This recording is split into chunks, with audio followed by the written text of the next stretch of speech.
अस्सलाम वालेकुम readers, welcome back to our channel. आज हम आपके लोगों की डिमांड पर यार दिलबनम की सेकंड लास्ट एपिसोड को एक दफ़ा पढ़ेंगे। तो चलिए नावल को स्टार्ट करते हैं। अस्सलाम वालेकुम मोरे। अली दंदनाता हुआ सुबह सुबह निम्रा के घर पहुंच चुका था। वालेकुम सलाम, कैसे हो बेटे? निम्रा की वालदा ने कहा। एकदम फर्स्ट क्लास। माजरत बेटा, वो आज निम्रा के बाबा को जल्दी जाना पड़ा और घर में गाड़ी नहीं थी तो इसलिए आपको तकलीफ़ दी। निम्रा की माँ थोड़ा शर्मिंदा सी बोली थी। इसमें तकलीफ़ की क्या बात है मोरे, आगे चलकर भी तो ये जिम्मेदारी निभानी है। अभी से प्रैक्टिस कर लेता हूँ। अली हशाश बशाश सा मुस्कुराकर गोया हुआ था। जीते रहो, मैं आपके लिए नाश्ता लगाती हूँ। वह इसके सर पर हाथ रख के मोहब्बत से बोली।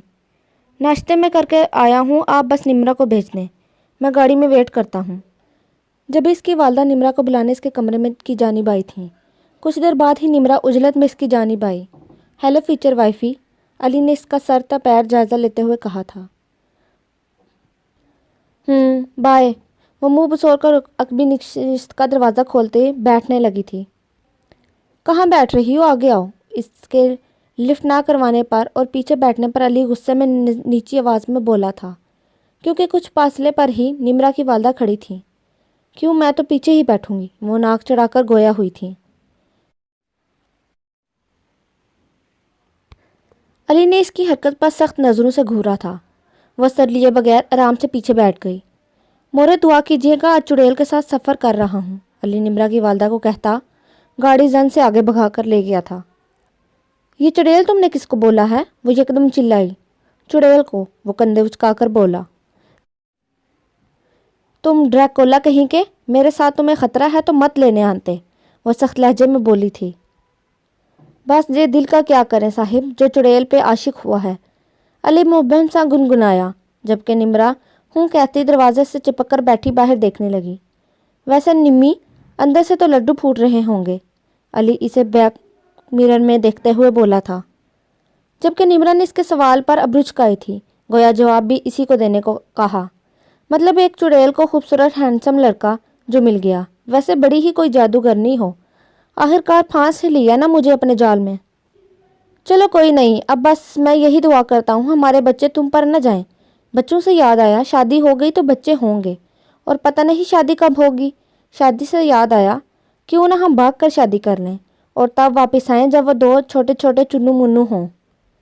अली मुसलसल इसको तंग करता बोलता नॉन स्टॉप बोल रहा था कि इसकी बातों पर निम्रा होल उठी थी। तुम फजूल दिमागी बीमार शख्स, मुंह बंद रख कर गाड़ी चलाओ, वो घूरती हुई बोली। यारा मेरा क्या कसूर है, तुम चुड़ैल हो तो, पर फिक्र न करो, बच्चे मुझ पर ही जाएंगे। तुम हाइपर मत हो, अली शरीर मुस्कुराहट लबों पर सजाए मुकाबल को सीख पा कर रहा था। अली मैं तुम्हें मार डालूंगी, निम्रा गम गुस्से से बोली थी। सोच लो, फिर मेरे जैसा हैंडसम नहीं मिलेगा, अली ने आंखें घुमाई। तुमसे तो जान छूटेगी, निम्रा तंग आती हुई बोली। नामुमकिन बेबी, मैं तो 11 बच्चों का सोचे बैठा हूँ, जान छोड़ने का तो सवाल ही पैदा नहीं होता। अली इसकी बात को अपने मतलब में लिए धुआंधार जवाबी कार्रवाई करता निम्रा को सटपटाने पर मजबूर कर गया था। कोई इतना भी बेशरम ना हो, वो बुड़बुड़ाई और निगाहें शीशे से पार नजर आते मनाजिर पर जमा दी, गोया मजीद बात करने की मुतहम्मल न थी। मैं इससे भी ज़्यादा बेशरम हूँ, वो तुम्हें शादी के बाद बताऊँगा। तुम्हारी ये सारी बकवास करने का मकसद क्या है? निम्रा हनूज बाहर देखती हुई बोली। शादी, मकसद मेरा शादी है, वो उदासी लहजे में समोए बोला था। आखिर तुम्हें क्या जल्दी है? निम्रा ने खूनखार निगाहों से इसे देखते इस्तफसार किया। बता दूं, निम्रा ने सर हिलाया। बच्चे होंगे, रौनक मेला लगाएंगे यार। अली इसका खून छलकाता चेहरा देखता बोला। निचला लब दांतों तले दबा गया था। स्टॉप, रोको गाड़ी। यकदम से वो गुर्राई थी। ये शख्स इसका आखिरी हद तक सब्र आजमाता था। मुझे सुनाई नहीं दे रहा। अली, मैंने कहा गाड़ी रोको, वो फिर से चिल्लाई। तुम्हारे कहने से कौन सा मैं रोक दूंगा, अली ने आंख विंक करते कहा था। फिर बकवास बंद करो अपनी, निम्रा फूली सांसों के माबैन बोली। तुम काली चुड़ैल, एक बार शादी हो लेने दो, फिर तुम्हें बताता हूँ। तुम एनाकोंडा के मुंह वाले, मैं तुम्हें जिंदा नहीं छोड़ूंगी। वो इसकी सीट की पुश्त पर हाथ मारती हुई बोली थी। क्या ये तुम फर्स्ट नाइट का प्लान कर रही हो? अली ने आज कसम खाई थी निम्रा का खून सुखाने की, और इसी पर अमल करता वो निम्रा को सुख का सांस लेने नहीं दे रहा था। नहीं, मैं तुम्हें अभी नहीं छोड़ूंगी। वो हाथ में पकड़ी बुक इसके शाने पर मारती चिल्लाई। ठीक है, अभी तुम मुझे मत छोड़ो, तब मैं तुम्हें नहीं छोड़ूंगा, अली बेबाकी से बोला। इनकी लड़ाई में वो लोग यूं पहुंच चुके थे। ये आखिरी बार था जो मैं तुम जैसे लफंगे के साथ आई हूँ, वो गाड़ी से उतरती हुई बोली। कोई नहीं, अगली बार मैं ज़बरदस्ती ले आऊँगा। अली फिर फुर्ती से बाहर निकला। इसे निम्रा को तंग करने में मज़ा आता था और अभी भी वो इसकी तेज़ रफ्तारी देखकर बमुश्किल अपना कहका जब्त किए हुए था। भाड़ में जाओ, वो ठाह से गाड़ी का दरवाज़ा बंद करती हुई बोली। क्या ये तुम्हारा ठिकाना है? अली घूम कर इसकी जानिब आता राजदाराना अंदाज में बोला था। बात ना करो मुझसे, वो रूहानसी अंदाज में बोली। तो क्या प्यार करूं? अली गंभीर आवाज़ में बोला था। कुछ तो शर्म को हाथ मार लो। निम्रा की बस हो चुकी थी, हाथ मार के नीचे गिरा दी। हमारे बीच शर्म कबाब में हड्डी बनी हुई थी। अली निम्रा के सामने आकर सर से इसकी चादर ठीक करता, आंख विंग करता बोला था। अली, वो नम आवाज़ में मध्यम सा बोली। हाय मैं मर जाऊं। इसकी पुकार पर अली की धड़कनें मुंतशिर हुई थीं। मुझे आज के बाद तुम्हारे साथ नहीं आना, ना मुझे शादी करनी है। वह बाकायदा रोने लग गई। अरे मेरी जान, मैं अभी बीजान से हमारी डेट फिक्स करने का कहता हूँ, अली इसका हाथ पकड़ते हुए बोला था। इसका मन अभी भी निम्रा को तंग करने का कर रहा था। मैं तुम्हारा हशर बिगाड़ दूंगी, वह झटके से हाथ खींचकर बोली थी। सच्ची? पर मेरे तरीके से। बस ये आखिरी बार था, मुझे मुंह न दिखाना अपना, वो चिल्लाई और इसके कंधे पर थप्पड़ रसीद करती खोलते दिमाग से वहां से निकली थी। अरे निम्मी सुनो तो, अली ने पुकारा। तुमसे अब माहिद भाई ही बात करेंगे। ड्रावा मत दो मुझे, इसकी बीवी मेरे बेस्ट फ्रेंड है। अली इसका हाथ पकड़े क्लास फेलो में दाखिल हुआ था। बस फजूल वक्त बर्बाद करना जानती हो। ये नहीं कि कह दो हाँ अली हम शादी कर लेते हैं। वो इसकी नाक मरोड़कर अपने दोस्तों की जानिब बढ़ गया, जबकि निम्रा बेचारी तलमिलाकर रह गई थी। इसका लाल बब्बू का चेहरा देखकर अली ने मुस्कुराहट दबाई। जितना वो उसे जिद कर चुका था, कुछ देर और रुकता तो मुमकिन था वो इसका कत्ल ही कर देती।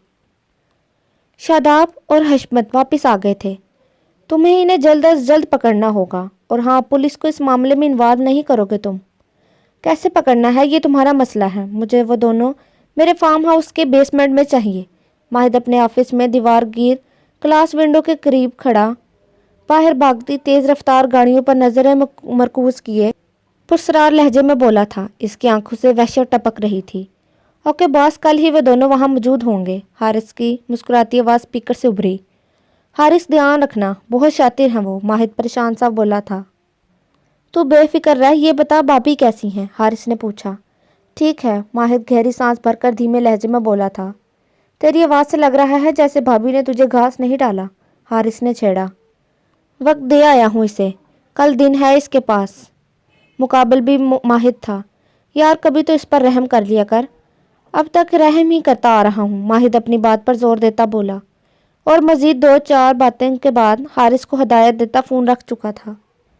हशमत और शादाब रुमाना को कॉल करके मज़ीद 2 दिन रुकने का कहा था, जबकि रुमाना माहिद को हशमत के मुतल्लिक सब कुछ बता चुकी थी, जो कुछ हशमत ने अपने बारे में बता रखा था। रुमाना ने सब सुनने के बाद माहिद ने इसे वापस भेज दिया था।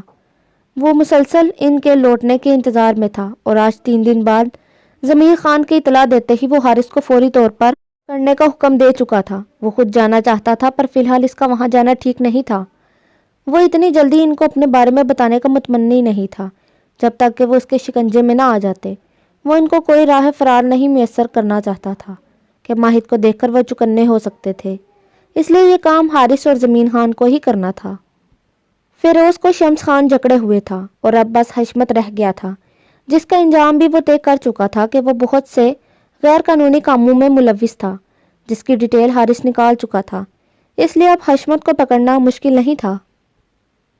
रुमाना से तुम्हारा रिश्ता एक्सपोज करने का वक्त आ गया है, पर फिलहाल अपनी पहचान बताने की ज़रूरत नहीं है, माहिर ने पुरस्कून अंदाज में मुकाबिल को हुक्म दिया था और कॉल काट कर फ़ोन टेबल पर रखे मैं लैपटॉप की जानिब मुतवज्जा हुआ।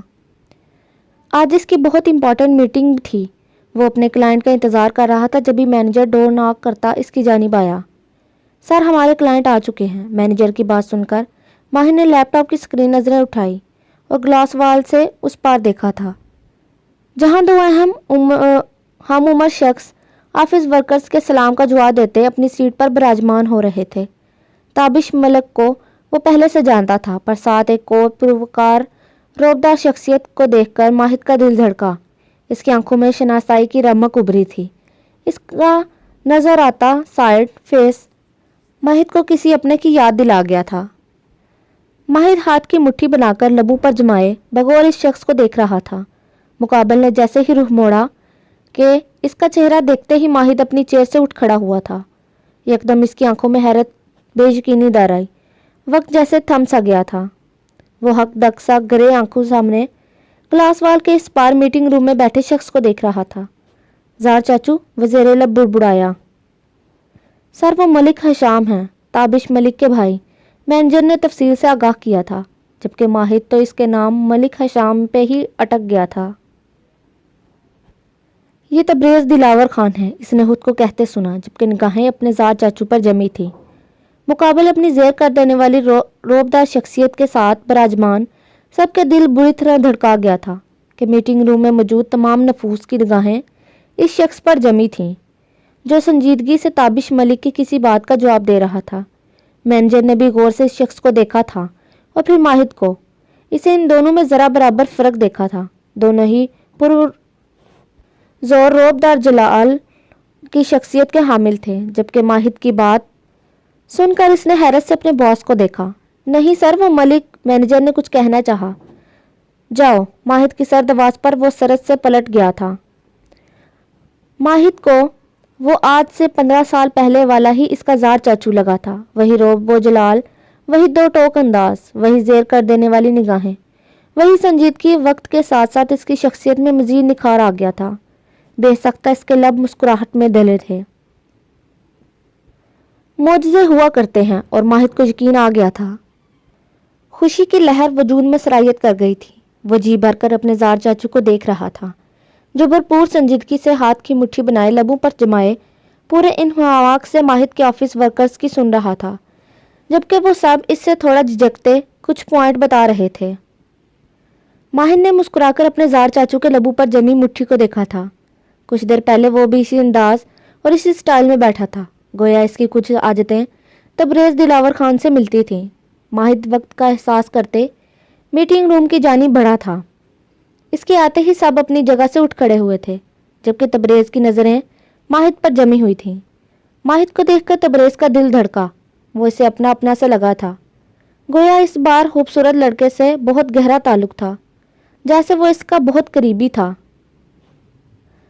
ماہد تابش ملک سے ملنے کے بعد اس کی جانب بڑھا۔ ماہد اپنے زار چاچو کی ماہویت دیکھ چکا تھا، پر دھچکا تو تب لگا جب اس نے الجھی نگاہوں سے اس کی جانب ہاتھ بڑھایا تھا۔ ماہد نے حیرت سے اس کے ہاتھ کو دیکھا تھا۔ کیا اس کا زار چاچو اسے نہیں پہچان پایا تھا؟ کیا وہ انہیں نہیں جانتا تھا کہ وہ اس کا بھتیجا تھا؟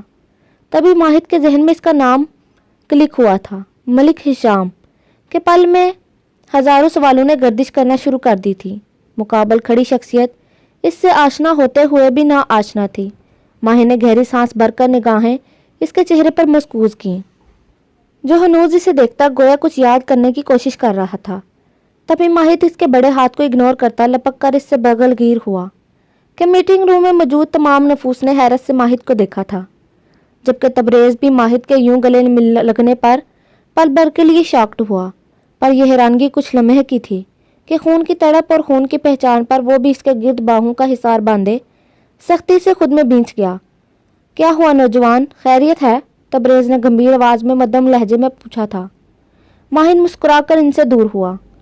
دراصل آپ میں مجھے اپنے چاچو کی جھلک دکھتی تھی، تو میں اپنے ایموشن پر کنٹرول نہیں کر پایا۔ ماہد نے اس کے چہرے کو دیکھتے مسکرا کر بتایا کہ اس کے آفس ورکرز نے حیرت سے اپنے باس کو مسکراتے دیکھا تھا، جو ہر وقت سخت گیر بنا رہتا تھا کہ اس کے آفس آتے ہی تمام ورکرز کی ڈوریں لگ جاتی تھیں، اور آج وہ اسے کھل کر مسکراتا دیکھ رہے تھے۔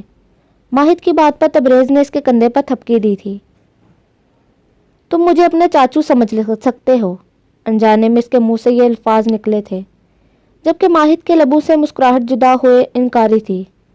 سمجھنا کیا ہے، کیونکہ آپ ہی میرے زار چاچو ہیں، وہ دل ہی دل میں ان سے مخاطب ہوا تھا۔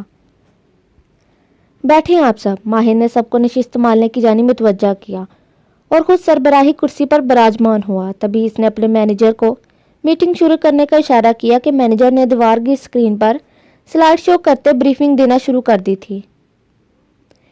कुछ देर बाद तबरेज़ की भारी आवाज़ गूंजी। हमें यह डील मंजूर है, इसने माहिद से कहा।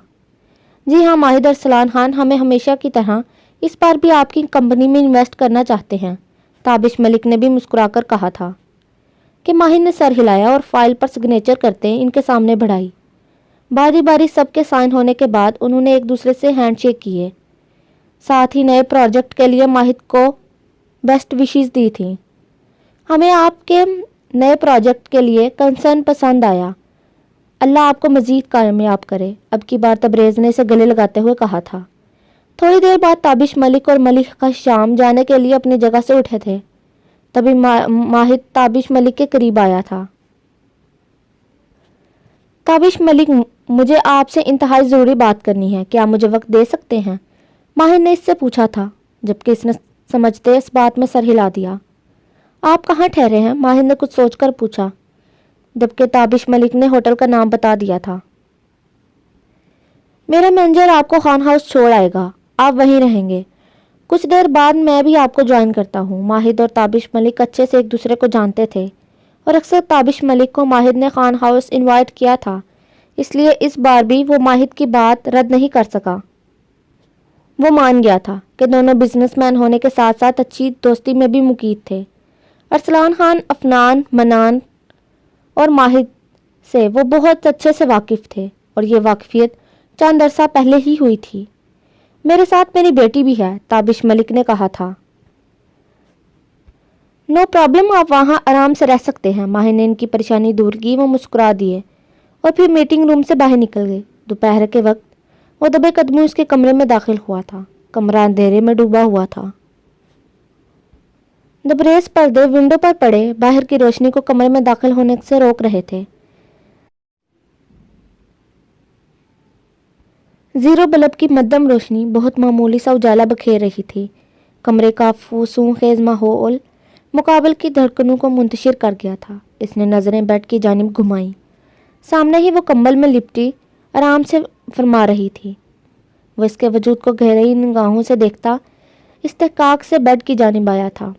रुमाना का चेहरा आधा कंबल से ढका हुआ था और वो आड़ी तिरछी बेतरतीब से पड़ी थी।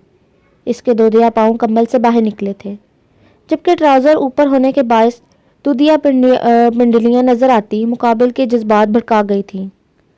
वो जो इसको डराने के वास्ते आया था कि इसके होशरुबा सरापे को देखकर दंग रह गया। इसकी धड़कनों ने उदम सा मचाया था इसको छूने के लिए। दिल उकसाने लगा था, तभी वो बड़े हक से इसके इंतहाई करीब विराजमान हुआ।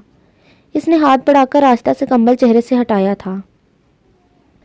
नज़रें इसके नकूश में उलझ सी गई थीं। बालों की कुछ लिटों ने चेहरे पर कब्जा सा किया हुआ था। इसने बहुत इत्मीनान से उंगलियों के पोरों से बाल चेहरे से हटाए। अब इसका चेहरा बिल्कुल वाज़िया था। सोते हुए कितनी मासूम लगती है, काश हकीकत में भी इतनी ही मासूम होती।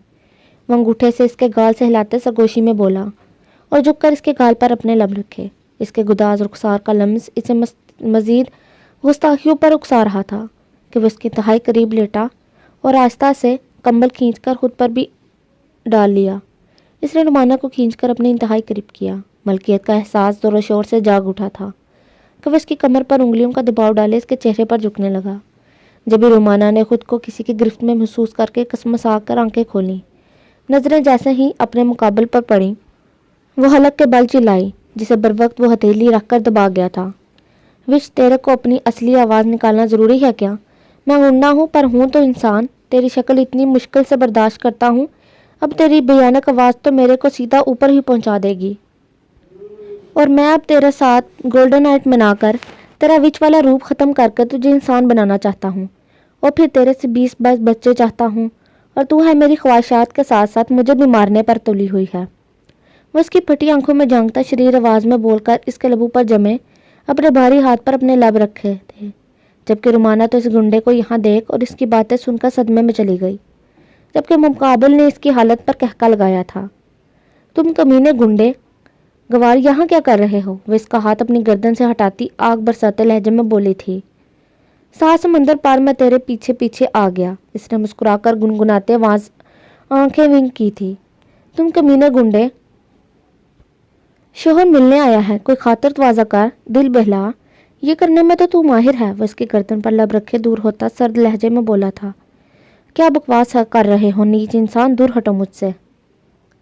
رومانہ اس کی بات پر تلملاتی زحمت کرتی جھٹکے سے اس سے دور ہوئی تھی۔ شوہر پاس آیا تو نیچ ہو گیا، اور تو جو حویلی کے لاڈلے سپوت کو اپنی جانب مائل کرنے گئی تھی وہ کون سا ثواب کا کام تھا؟ مقابل دھارتا ہوا اس کے قریب آتا اسے بیڈ پر پٹک کر اس کے اوپر حملہ کر گیا تھا۔ دور ہٹو کمینے آدمی۔ رومانہ اس کو خود پر جھکتے دیکھ اس کے سینے پر ہاتھ مارتی گھرائی تھی۔ بہت شوق ہے نا تجھے دوسروں کو اپنی جانب راغب کرنے کا، دوسروں کے سامنے اپنا آپ پیش کرنے کا، چل اب مجھے بھی یہ دعوت دے۔ وہ اس کے منہ پر تھپڑ مارتا اس کے جبڑے دبوچ کر اس سے ڈبل گھرایا تھا، جبکہ رومانہ اس کا وحشی روپ دیکھ کر سہم گئی تھی۔ وہ اس کے اوپر چھایا، ایک ہاتھ سے اس کی دونوں ہاتھ قابو کیے، دوسرے سے اس کا چہرہ دبوچے ہوئے تھا۔ رومانہ کچھ بولنے کے قابل نہ تھی جب بھی وہ پوری شدت سے اس کے لبوں پر جھکا۔ اس کے لمس میں وہ بے پناہ غصہ تھا کہ وہ پوری طرح اس کے لبوں کو زخمی کر رہا تھا۔ تکلیف کے باعث رومانہ اس کے حصار میں پھڑپھڑا سی گئی تھی۔ وہ سخت مزاحمت پر سرگرم تھی، جبکہ وہ اس کی ہر مزاحمت کے بدلے اس کے لبوں پر پکڑ بڑھاتا جا رہا تھا۔ رومانہ سانسوں کے لیے تڑپتی بن جلی مچھلی کی طرح پڑی تھی۔ تھک ہار کر وہ مزاحمت ترک کر گئی تھی، جبکہ آنکھوں سے آنسو ٹوٹ کر بالوں میں جذب ہو رہے تھے۔ کچھ دیر بعد وہ اپنی من مانی کرنے کے بعد دور ہوا اور اسے دیکھا۔ رومانہ کا چہرہ خطرناک حد تک سرخ ہو گیا تھا، جبکہ نچلے ہونٹ پر واضح کٹ کا نشان تھا۔ ساتھ ہی دانتوں کے نشان بھی مقید تھے، جبکہ وہ نڈھال سی پڑی تھی، گویا ساری سکت ختم ہو گئی تھی۔ رومانہ نے حقارت کی نگاہ سے اسے دیکھا تھا۔ بغیرت آدمی، دور ہٹو مجھ سے۔ وہ ہاتھ کی پشت سے لبوں کو رگڑتی ہوئی بولی، لوگوں کی باہوں میں گرنا تیرے لیے زیادہ ٹھیک ہے، اور شوہر نے حقوق کا مطالبہ کیا تو وہ بغیرت ہو گیا۔ وہ اس کے بال مٹھی میں جکڑے اس کے خون چھلکاتے لبوں کو فوکس میں لیے ناگواری سے بولا تھا، چھوڑو مجھے گھٹیا انسان۔ وہ اس کے وحشی پن پر چلائی، بکواس بند رکھ اپنی۔ وہ سخت لہجے میں بولا اور سائڈ پر پڑے اس کے دوپٹے سے اس کے ہاتھ پیچھے پشت پر باندھ دیے تھے۔ یہ کیا کر رہے ہو؟ چھوڑو مجھے، میں نے کہا چھوڑو مجھے ذلیل آدمی۔ اس کی زبان کو بریک مقابل کے دوسری بار اٹھائے ہوئے ہاتھ نے لگائی تھی۔ اس کا دور ہاتھ رومانہ کی دوسرے گال پر بھی نشان چھوڑ گیا تھا۔ نیچے اتارو مجھے، کہاں لے کر جا رہے ہو مجھے؟ وہ سر اس کے شانے پر مارتی غصے میں انتہائی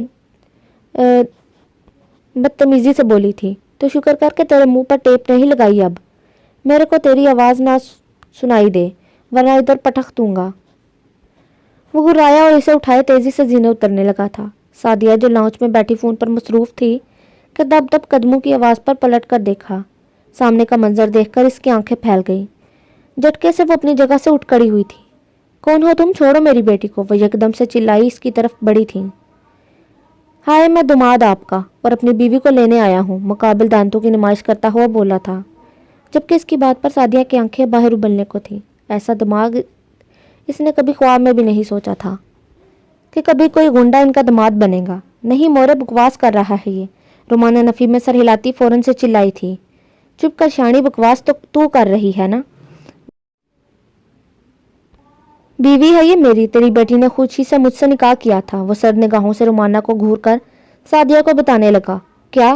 ایسا نہیں ہو سکتا، جھوٹ بول رہے ہو تم، چھوڑو میری بیٹی کو۔ سعدیہ صدمے سے کے باعث اس کے گال پر تھپڑ رسید کرتی رومانہ کے ہاتھ کھولنے کی کوشش کرنے لگی۔ اگر نہیں چاہتی کہ میں ادھر تیرے سامنے اس سے گولڈن نائٹ کی بجائے گولڈن ڈے بناؤں تو 10 قدم دور رہو اس سے۔ وہ جس لہجے میں بولا تھا کہ سعدیہ ڈر کر سرد سے دور ہوئی تھی، تبھی اس نے رومانہ کو صوفے پر پٹک کر پاکٹ سے فون نکال کر کوئی ویڈیو چلا کر اس کے سامنے کی۔ سعدیہ نے ڈر کر فون تھاما۔ وہ رومانہ اور اس کے نکاح کی ویڈیو تھی۔ اس نکاح کے بعد میں کئی بار تیری بیٹی سے مل چکا ہوں اور اب بھی اپنی بیوی کو لینے آیا ہوں۔ سعدیہ کی پھیلی آنکھیں اسکرین پر جمی تھیں۔ نہیں مورے، جھوٹ بول رہا ہے، میں اس نکاح کو نہیں مانتی۔ میں نے یہ نکاح جان چھڑوانے کے لیے کیا تھا۔ تیرے ماننے یا نہ ماننے سے کیا ہوگا، یہ وچ میری بیوی ہے، وہ جب تو نانی بنے گی تو اچھی طرح ہمارے رشتے کو بھی سمجھ جائے گی۔ وہ مسکرا کر اپنا فون اٹھا کر جیب میں رکھتا اس کے پاس آیا اور برہمی سے رومانہ کو ٹانگ سے گھسیٹ کر سعدیہ سے دور کرتے اپنی گود میں اٹھایا تھا۔ وہ دونوں ماں بیٹی چیختی چلاتی رہیں، پر وہ ان کی سنتا تو نہ۔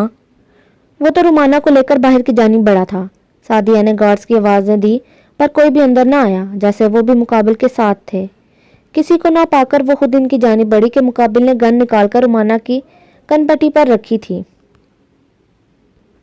इज्जत और शांति से बेटी को रुखसत करो, वरना इधर ही इसका शैतानी दिमाग उड़ा दूंगा। वो पनकारा था कि सादिया वहीं रुक गई, जबकि रुमाना ने बेबसी से अपनी मोरी की जानिब देखा था। देखते ही देखते वो रुमाना को लेकर उनकी हवेली से निकल गया था। गुल की रुखसती हो चुकी थी। खावर घर लेकर जाना चाहता था, पर गुल की हिफाजत की खातिर फिलहाल खावर और गुल को हवेली में रोक दिया गया था।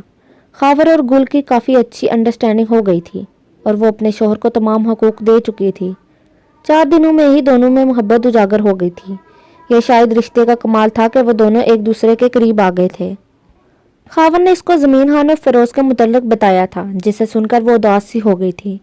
खावर ने यह भी कहा था अब अगर वो जाना चाहती है तो जा सकती है, पर गुल ने साफ इनकार कर दिया था। वो अपने बाप की शक्ल देखने को भी रवादार न थी।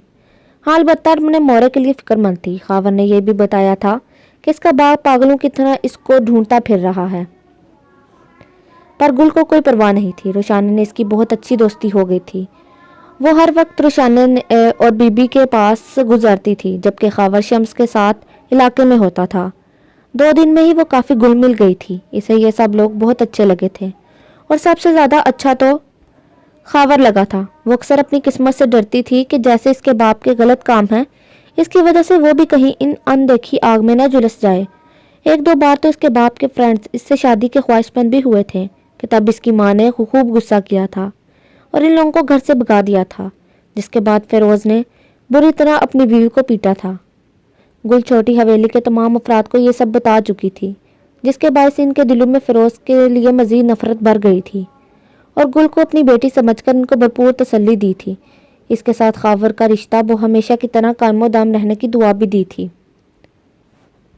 गुल की अली से भी अच्छी दोस्ती हो गई थी। अली से छोटी बहन मान चुका था और गुल को अपनी तरफ करके खावर को खूब तंग करता, जिसका बदला खावर मौका मिलते ही गुल को दबोचकर सीने में कैद करता, अपने अंदाज में ले लेता था कि गुल शर्माकर इसकी गर्दन में चेहरा छुपा लेती। छोटी हवेली में बड़ी हवेली वाले 2 बार आकर गुल से मिल चुके थे, जबकि निमरा भी मिल गई थी। खावर और अली में नोक जोक अरूज पर होती थी। खावर अली को सुलगाने की खातिर जानबूझकर लबों पर मुस्कुराहट सजा लेता और अली देखकर करता अपनी शादी के रोने रोता रहता, और फिर अली की दुहाइयाँ छोटी हवेली के साथ साथ बड़ी हवेली में भी कहकूं का मौजब बनती थी। अभी वो सब लाउंज में मौजूद थे। अली रोशाने और गुल को निमरा को तंग करने की रोदात सुनाता इनको हंसा रहा था। अयूब खान और बीरजान भी दूर पदार के रिश्तेदारों का कोई मौजू खोले बैठे थे, जबकि शम्स और खावर आज की CMC मीटिंग के हवाले से कोई बात कर रहे थे और साथ ही खावर शम्स को कोई फाइल दिखा रहा था जो शम्स ने ही इसे रेडी करने को कहा था। तभी मुलाजिम ने फिरोज़ खान के आने की इतला दी कि गुल सुनकर परेशान हो उठी थी। बाकी सबका भी गुल जैसा ही हाल था। रिलैक्स, मैंने ही बुलाया है, शम्स की भारी आवाज़ गूंजी। क्या लाले, मुझे ले जाएं, गुल डर कर बोली थी। आपकी मर्जी के बगैर वो लेकर जाने की हिम्मत नहीं कर सकते, और मैंने इनको बुलाया ही इसलिए है कि वो आपसे रूबरू मिलकर आपकी बात सुन लें। आप पर किसी किस्म का दबाव नहीं है और ना ही डरने की ज़रूरत है आपको। आप जो चाहती हैं वही आपने कहना है। कुछ देर तक खावर के साथ आप मैदान खाने आ जाइएगा। शम्स पुरसुकून अंदाज में बोलता वहाँ से निकलता चला गया था। कहाँ मेरी बेटी, तुम्हारी हिम्मत कैसे हुई मेरी बेटी को अगवा करने की? शम्स के मैदान खाने में कदम रखते ही फिरोज़ हद तक उकड़ गया था। जैसे तुम्हारी हिम्मत हुई थी हमारे साथ खेल खेलने की। शम्स सरद से इसकी गर्दन दबोचकर नीची आवाज़ में धाड़ा था कि फिरोज़ को अपना दम घुटता हुआ महसूस हुआ। वो सब मेरे बाप ने किया था, मेरा तुम लोगों से कोई वास्ता नहीं, और इसकी सज़ा तुम मेरे बाबा को दे चुके हो। मैं जानता हूँ तुमने मारा है मेरे बाप को। वो दोनों हाथ से अपने गर्दन से लपेटे इसके हाथ को दूर करने की कोशिश करता घुटी घुटी आवाज़ में बोला था, इसने जो बोया वो काटा, और अब तुमने भी जो कुछ किया है इसके बदले में मैं अपनी बेटी की नफरत सहूँगा। शम्स नहुवत से इसे झटक कर दूर हुआ और पुरसुकून अंदाज में सोफे पर जा बैठा था। क्या मतलब है तुम्हारा? फिरोज़ अपनी गर्दन से हिलाता हकला कर बोया। मतलब यह कि तुम्हारी बेटी अब अपने घर की हो चुकी है, शादी हो चुकी है इसकी। शम्स ने मुस्कुराकर इसके सर पर बम फोड़ा था। जब भी गुल चादर में लिपटी खावर के साथ मैदान खाने आई थी। गुल मेरी बच्ची, तुम ठीक हो? ये शम्स खान क्या कह रहा है मुझे बताओ। इन्होंने तुम्हारे साथ कुछ किया तो नहीं ना? گل کو دیکھ کر فیروز اس کی جانب لپکا، اس کے سر پر ہاتھ رکھے شدید پریشانی سے سوال کیا تھا۔ جی میں ٹھیک ہوں، آپ فکر کرنے کی ضرورت نہیں ہے آپ کو، یہ لوگ آپ جیسے ہرگز نہیں ہیں، انہیں بیٹی کی پہچان ہے اور عزت کرنا بھی آتی ہے، نہ کہ آپ کی طرح جو بیٹیوں کو بھیڑ بکریاں سمجھتے ہیں۔ گل اس کا ہاتھ سر سے ہٹاتی بھرمی سے بولی تھی کہ فیروز نے حیرت سے اس کی یہ حرکت دیکھی تھی۔ گستاخ اپنے باپ کے سامنے زبان چلائے گی؟ فیروز شمس کے سامنے اپنی ہی بیٹی سے ہوئی عزت پر آپے سے باہر ہوتا چلا کر اس پر ہاتھ اٹھایا، جسے خاور نے سرس سے ہوا میں ہی پکڑ کر اس کی کوشش ناکام بنا چکا تھا۔ میری بیوی پر ہاتھ اٹھانے کا سوچیے گا بھی مت، خاور نے اسپاٹ انداز میں کہہ کر اس کا ہاتھ نیچے کیا اور گل کے گرد حصار باندھ کر چٹان کی طرح اس کے سامنے کھڑا ہو گیا تھا، جبکہ خاور کے انداز اور لفظ بیوی پر فیروز سکتے میں آ گیا۔ اپنے داماد سے نہیں ملو گے کیا فیروز خان؟ اس کے سکتے کو شمس کی کڑکدار آواز نے توڑا تھا۔ بزدار لڑکی، ہم تمہارے لیے پریشان ہو رہے ہیں اور تم ہماری عزت کا جنازہ نکال کر دشمنوں کے گھر میں رہ رہی ہو، فیروز خان کھولتا اس کی جانب لپکا تھا۔ بس دور رہے میری بیوی سے، خاور سہمی گل کو اپنے پیچھے کرتا فیروز کی راہ میں حائل ہوا۔ تم بکواس بند کرو اپنی، میری بیٹی ہے وہ، باپ ہوں میں اس کا، کس حق اور کس اجازت سے تم نے اس سے نکاح کیا ہے؟ فیروز خان کو گربان سے پکڑتے بوچے بولا تھا۔ میری اپنی مرضی تھی بابا، اور مجھے پورا حق ہے اپنی مرضی کے انسان سے شادی کرنے کا۔ گل خاور کی قمیض پشت سے مٹھی میں جکڑے ذرا سا سر نکال کر بولی تھی، جبکہ فیروز خان کی آنکھوں میں اس کے لیے بے حد غصہ تھا۔ اس کی بیٹی نے اس کی بےعزتی کر ڈالی تھی جو اس کی قابل قبول نہیں تھی۔ دیکھ لیا فیروز خان، تمہارے کالے کرتوتوں کی وجہ سے تمہاری بیٹی تم سے کتنی نفرت کرتی ہے، اور ہم نے اسے اغوا نہیں کیا۔ بے شک تم پوچھ سکتے ہو، شمس نے اس کو غلط ثابت کرتے آگاہ کیا۔ کیا ہناس بھرا ہے تم لوگوں نے میری بیٹی کے دماغ میں، اور تم ہوتے کون اس کی شادی کروانے والے؟ اس کا باپ زندہ ہے، وہ بغیر ولی کے شادی نہیں ہو سکتی، میں نہیں مانتا اس نکاح کو۔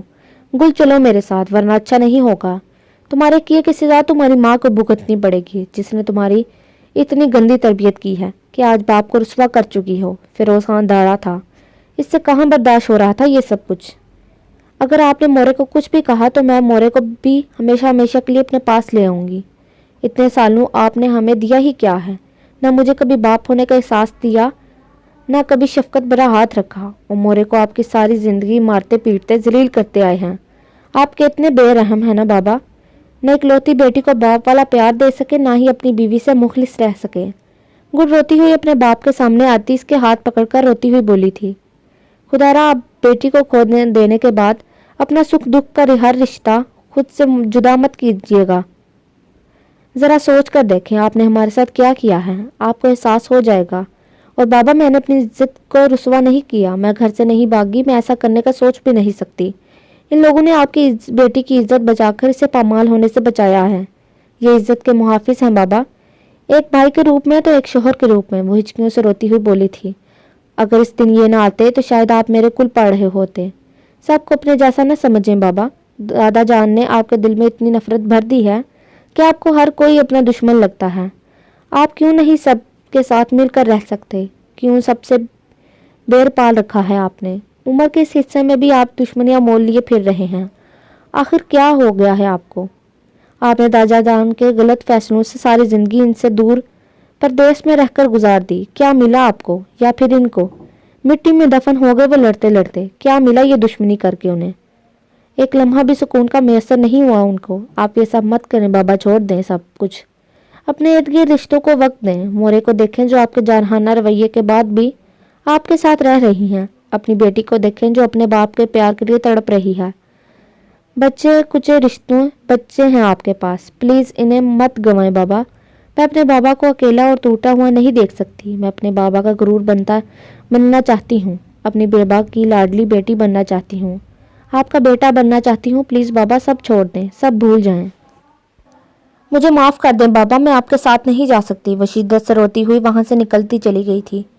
اس کے پیچھے خاور بھی چلا گیا، جبکہ فیروز مٹی کا بت بنا کھڑا تھا۔ آج پہلی بار اسے کسی نے آئینہ دکھایا تھا کہ وہ ساکت سا ہو گیا۔ سچ ہی تو کہا تھا، گل نے ایک ایک لفظ سچ۔